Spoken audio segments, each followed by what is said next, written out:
দুই পাশের পানি দুই ধরনের কালার। ভিতর সাইডের পানিটা একটু বেশি নীল এবং বাইরের পানিটা একটু স্বচ্ছ আর কি, সাদা টাইপ।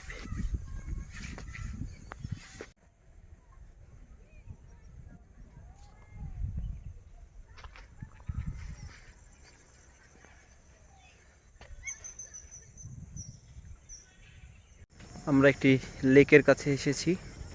লেকের মতো এটা দেখেন, ভিতরে পানি বেশি, বাইরে পানি কম। মানে নদীর পানির চেয়ে ভিতরের পানির উচ্চতা অনেক বেশি। এই আসলেই তো অদ্ভুত বিষয়, খেয়াল করছো? নদীর পাশে তো এরকম হওয়ার কথা না সচরাচর, তাই না? দেখছো, ভিতরে পানি বেশি বাইরে কম।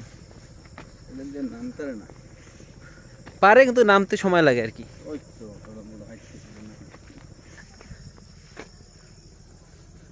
দারুণ পরিবেশ, অদ্ভুত সুন্দর একটি লেক।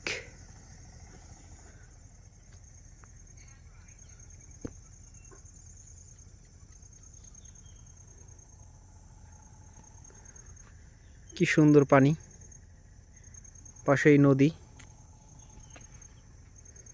একেবারে সুইমিং পুলের মতো পানি। কি সুন্দর রং দেখেন,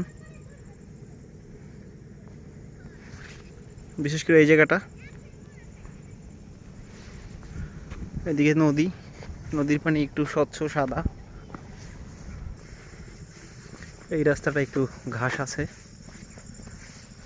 এই যে জমিগুলা ক্রিকেট খেলার জন্য একদম উপযুক্ত। ছোট বয়সে আমরা এই ধরনের জমিতে আমরা গোল্লা শুট খেলতাম,